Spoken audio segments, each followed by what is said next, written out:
الحمد لله رب العالمين، والصلاة والسلام على سيد المرسلين وعلى آله وأصحابه أجمعين، أما بعد، فأعوذ بالله من الشيطان الرجيم. بسم الله الرحمن الرحيم. واستفزز من استطعت منهم بصوتك وأجلب عليهم بخيلك ورجلك وشاركهم في الأموال والأولاد وعدهم وما يعدهم الشيطان إلا غرورا. ودعا النبي صلى الله عليه وسلم: اللهم إني أعوذ بك من شر سمعي ومن شر بصري ومن شر لساني ومن شر مني.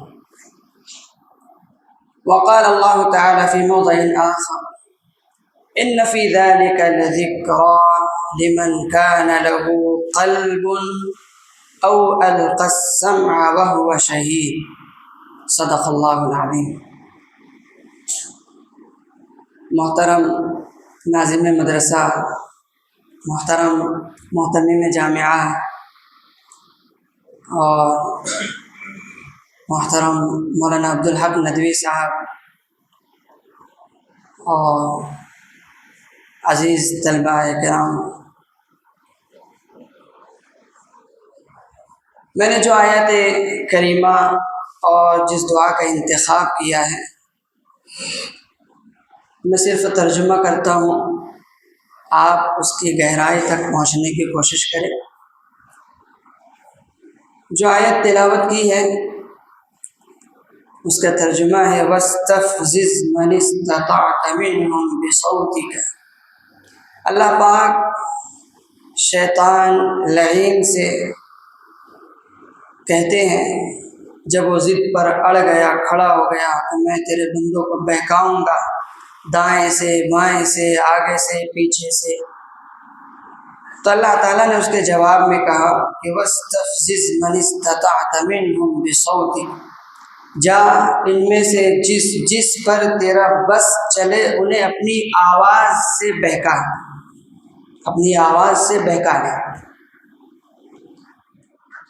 آواز سے بہکانا کان کے راستے سے ہوتا ہے، یعنی گانا بجانا، لہو الحدیث، یہ تمام باتیں ہیں جس کے ذریعے سے شیطان کانوں کے راستے سے دل میں اترتا ہے اور دل کو گمراہ کر دیتا ہے، اللہ کی محبت سے خالی کر دیتا ہے. اسی لیے اللہ کے نبی علیہ الصلوۃ والسلام نے دعا مانگی: اللہم انی اعوذ بک من شر سمعی، کہ اللہ میں تیری پناہ پکڑتا ہوں اپنے کانوں کے شر سے. اس کے بعد جو آیت پڑھی وہ ہے ان فی ذلک لذکریٰ. اللہ پاک ارشاد فرماتے ہیں کہ اس قرآن کریم میں نصیحت ہے. کس کے لیے؟ لمن کان لہ قلب، جس کے سینے میں دل ہو. او القی السمع وہو شہید، یا پھر وہ اپنا کان لگائے اس قرآن کریم کی طرف، ایسا کان جو حاضر ہو، جس میں دل تک پہنچنے کا راستہ ہو. ہم لوگ عربی زبان نہیں جانتے، اس کورس میں کیا ملا اور یہ کورس ہم کو کیا دے رہا ہے، اور جو مرتب ہے، مؤلف ہے یا بانی کورس ہے، نصاب کے بنانے والے ہیں، وہ ہمیں کیا چیز دیے ہیں، دے رہے ہیں. تو ایک جملے میں اگر میں کہوں تو وہ یہ ہے کہ دل تک پہنچنے والا کان فراہم کر رہے ہیں، دل تک پہنچنے والا کان فراہم کر رہے ہیں، جس کے ذریعے سے ہم قرآن کریم کے سمجھنے والے مخاطب بن سکیں گے. اب میں آتا ہوں آگے اصل موضوع پر. اگر کوئی مجھ سے اس ادارے کا تعارف پوچھے اور کہے کہ بھئی جہاں آپ نے 4 دن گزارے ہیں وہ کیسا ہے، کیا ہے، اس کی خصوصیات، انفرادیت کیا ہے، تو میں اس سے کہوں گا کہ یہ ایک ایسا منفرد ادارہ ہے جس کے نوجوان فضلاء اور اساتذہ بے تکلف انگریزی اور عربی زبان بولتے ہیں، اور ان زبانوں کے سیکھنے سکھانے کے لیے زبان سیکھنے کا فطری ماحول انہوں نے پیدا کر دیا ہے۔ ایسا ماحول جس ماحول میں ان دونوں زبانوں کا گونگا بھی سن سن کر بولنے لگتا ہے، اور عربی زبان سیکھنے سکھانے کا جو بنیادی مقصد ہے، اس مقصد کو بھی انہوں نے فراموش نہیں کیا ہے، اور ہم نے دوسرے یا غالباً تیسرے دن پہلے ہی سیشن میں اس کو سمجھا۔ وہ یہ ہے کہ زبان سیکھنے کا جو بنیادی مقصد ہے وہ ہے کلام الہی کے سمجھنے والے مخاطب بنے۔ یہ بات اس میں فراموش نہیں کی گئی ہے، بلکہ قرآن کریم کے ذریعے زبان کو سمجھنے سمجھانے کی کوشش کر کے اس مقصد کو بار بار یاد دلایا جا رہا ہے۔ میں اس کورس کو اور اس نصاب کو سمجھنے کے بعد کہہ رہا ہوں کہ یہ زبان سیکھنے کا فطری طریقہ ہے۔ معتمد صاحب سے بھی مذاکرہ ہوا، بہت سی باتیں ہوئی، اور میں نے یہاں پر آ کر کے خاص کوشش یہ کی ہے کہ میں اس کورس کو سمجھوں، اس نصاب کو سمجھوں۔ تو یہی بات سامنے آئی کہ چھوٹا بچہ زبان سیکھتا ہے گھر میں اہل خانہ کو بولتا ہوا سن کر کے۔ گھر کے عمر و دراز افراد، نانی، دادی، دادا، نانا وغیرہ وغیرہ، ان کے ذریعے سے کہانیاں، قصے سن کر کے وہ زبان سیکھتا ہے۔ گلی محلوں میں، بازاروں میں، مارکیٹوں میں لوگوں کو گفتگو کرتا ہوا دیکھتا ہے، سنتا ہے، اور لیڈروں کو، مصلحین کو تقریریں کرتا ہوا دیکھتا ہے، سنتا ہے۔ یہ فطری طریقہ جدید ٹیکنالوجی کی مدد سے بڑے تجربے کے بعد اور بڑے لوگوں سے مشورے کے بعد اس کورس میں جمع کیا گیا، اس کورس میں مہیا کیا گیا، فراہم کیا گیا۔ آپ اس کورس میں قصے کہانیوں کو بھی سنیں گے، بازاروں میں ہونے والی، گلی محلوں میں کی جانے والی عام گفتگو اور روزمرہ کی بول چال یہ بھی سنیں گے، مصلحین اور خطباء کے اصلاحی خطبوں کو سنیں گے، اور سیاسی لیڈروں کی تقریریں بھی آپ سنیں گے، اہم موضوعات پر ڈیبیٹ اور مکالمے بھی سنیں گے۔ میرا ذاتی تاثر اور آئندہ کا کیا عزم بنا، جامعہ کے تعلق سے وہ جو بنا ہے وہ بنا ہے، لیکن اپنا ذاتی یہ بڑا اہم ہے، بڑی اہمیت رکھتا ہے۔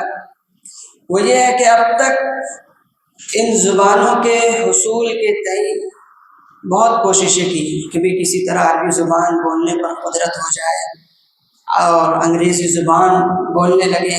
اس کے لیے باقاعدہ کوچنگ کلاسیں اٹینڈ کیا، زبان سکھانے سے متعلق جو کتابیں ہیں ان کتابوں کا بھی بڑی مقدار میں مطالعہ کیا، لیکن بولنے پر قدرت حاصل نہیں ہو سکی۔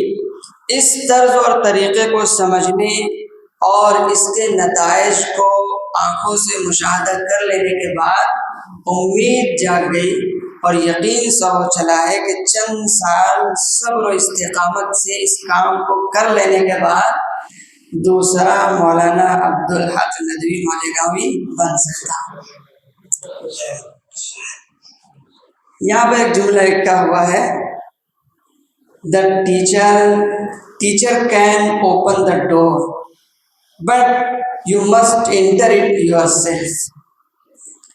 کہ استاذ طلبہ کے لیے دروازہ کھولتا ہے، لیکن دروازے میں داخل ہونا طالب علم کا خود کا فریضہ بنتا ہے۔ تو ماشاءاللہ انہوں نے ہم سب کے لیے ایک دروازہ کھول دیا ہے۔ اب ہمارے لیے ضروری ہے کہ اس دروازے میں دو چیزیں لے کر کے داخل ہوں، ایک عزم مصمم اور دوسرا صبر اور استقامت۔ دیکھیے، اس کورس کے آخر میں فیڈ بیک یعنی اپنے تاثرات کا یہ سیشن رکھا گیا۔ اس میں اہم چیز یہ ہوتی ہے کہ آپ نے کیا سیکھا اور کیا جانا، وہ بیان کرنا ہوتا ہے۔ تو میں نے کیا سیکھا، کیا جانا، اس کورس کے ذریعے سے مولانا عبدالحق ندوی صاحب سے جو ملاقاتیں رہی ہیں کھانے کے وقت و عشاء کے بعد، ان سے جو سوال و جواب ہوئے، ان کی جو گفتگو سنی، تو ان کو میں نے سوال کی شکل دی اور پھر ان تمام سوالوں کو جواب کی شکل میں لکھتا رہا، اور ماشاءاللہ 6 صفحات پر وہ مشتمل ہے۔ میں وہ کون سے سوال ہیں آپ کے سامنے رکھتا ہوں۔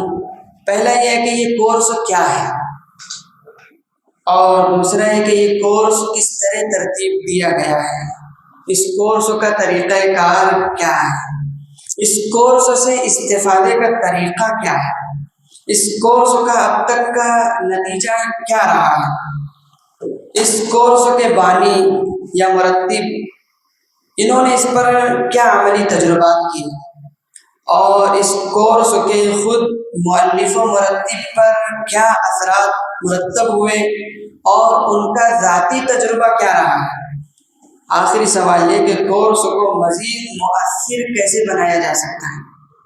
یقیناً آپ ان سوالوں کے جواب جاننا چاہیں گے، آپ کے اندر تجسس ہے کہ ہم اس سوالوں کے اہم سوالوں کے جواب جانیں۔ میں اس تجسس کو برقرار رکھنا چاہتا ہوں اور اس کو تحریری شکل میں آپ کے سامنے انشاءاللہ پیش کیا جائے گا۔ یہاں پر آگے اب ٹائپ کر کے آپ کو دیا جائے گا، تاکہ اگر ابھی آپ لوگوں نے جان لیا تو اس وقت تو وہ کیفیت نہیں ہوگی، پڑھنے میں دلچسپی نہیں ہوگی، اس لیے میں اس تجسس کو برقرار رکھنا چاہتا ہوں۔ انشاءاللہ میں اس کو پیش کروں گا۔ بہرحال اخیر میں